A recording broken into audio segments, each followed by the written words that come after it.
Welcome to this week's edition of Coach Prep. Coach Don and I are here in the Cherokee Batting Range podcast studio getting ready to record episode number 200. What do you think about that, Don? 200, that's a great number for us there, Tori. Pretty crazy, isn't it? It's going fast, yeah. So we're going to talk about coaches needing to stay up to date and making sure that they're staying on the cutting edge of knowledge and information. Before we get into that, though, let's talk about the Anderson Bat Company. Everything Fast Pitch is very proud to have Anderson Bat Company as our presenting sponsor. Anderson Bat Company is using the latest and greatest bat technology to corner the market in the fast pitch world.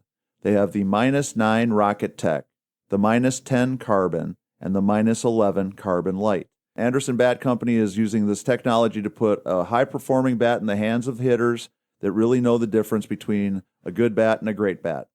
We're also working with Anderson to provide a discount for all of our listeners. Go to the Anderson Bat Company website and order your bats. Use the EFP20 discount, which is for everything fast pitch, and you'll get a 20% discount.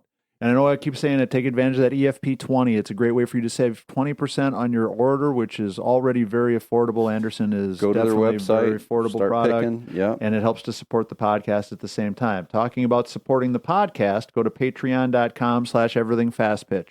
We need more of you to become patrons if you're in a position where you can.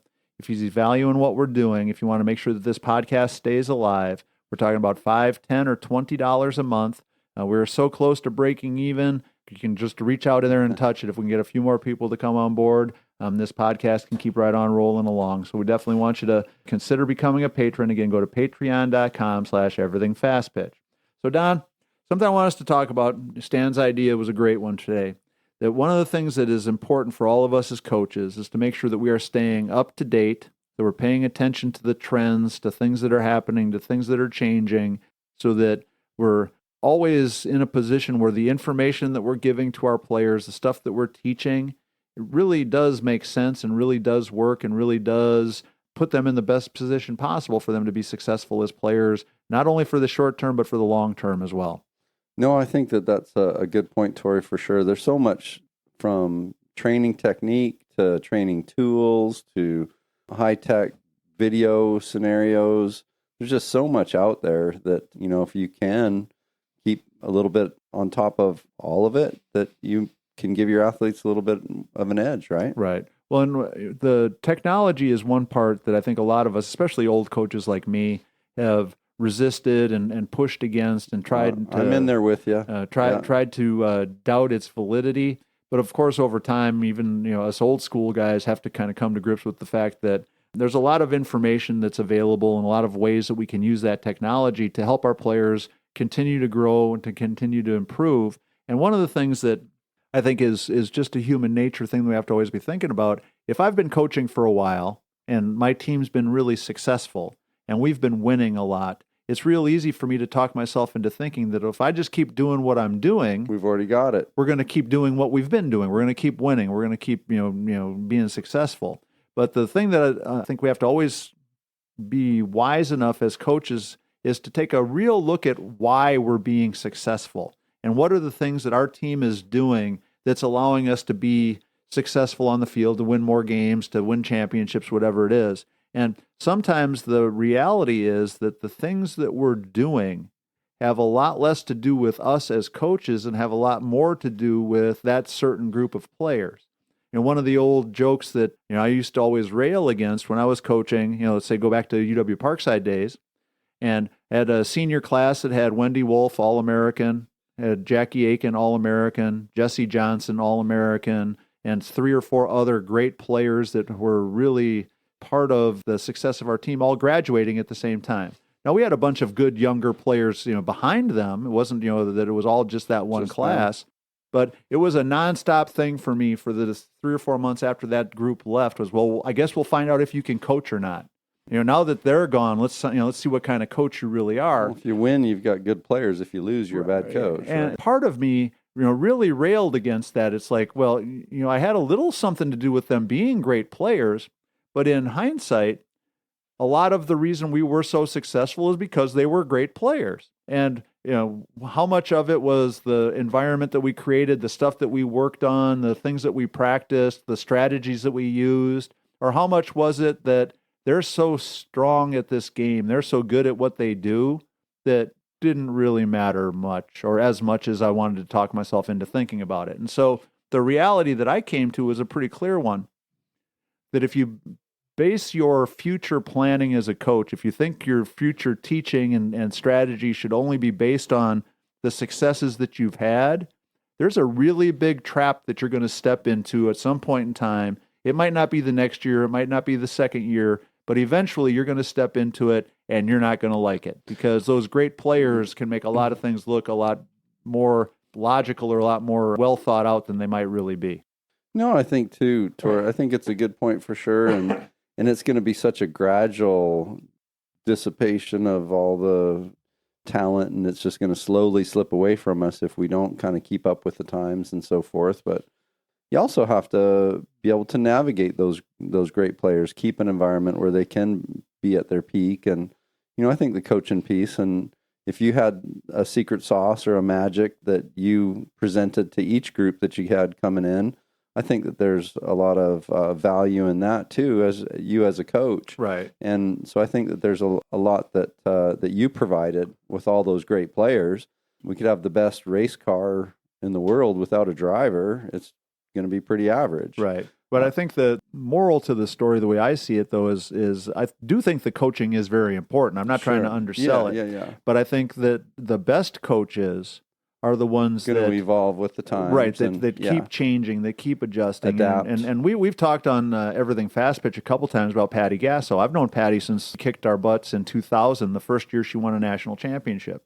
And I'd be willing to bet if you interviewed her or any of her players across the 20 whatever years of amazing success that they've had since they won that first national championship, that she's evolved, that she's changed a lot. And I know I went through that a little bit a few years ago. Somebody that I had coached back in the Parkside days had a daughter that I was recruiting, and she came to a practice and was watching and was like dumbfounded. It's like, who are you and what did you do to Tori? What like, happened? What happened to him? Did you kidnap him or kill him or bury him in the woods or something? And he went soft. Like, you hopefully have some evolution, some change, some transition over time. But the thing that I'm always fearful of, because I hear this a lot too, I talk to coaches who say things like, we've been doing it this way for 20 years. It worked 20 years ago. It's still going to work today. So don't stay so rigid that you can't. Yeah. And to me, that's a big, big trap that I think a lot of us fall into. And now, the reason I think some coaches get away with that thinking is, again, coming back to something else that we've talked about, I'm not so sure that what they're doing is coaching as much as it is talent acquisition. Sure. And I think that 20 years ago, they were doing a really good job of getting 6 or 7 or 8 or 10 or 12 great players all on a team together.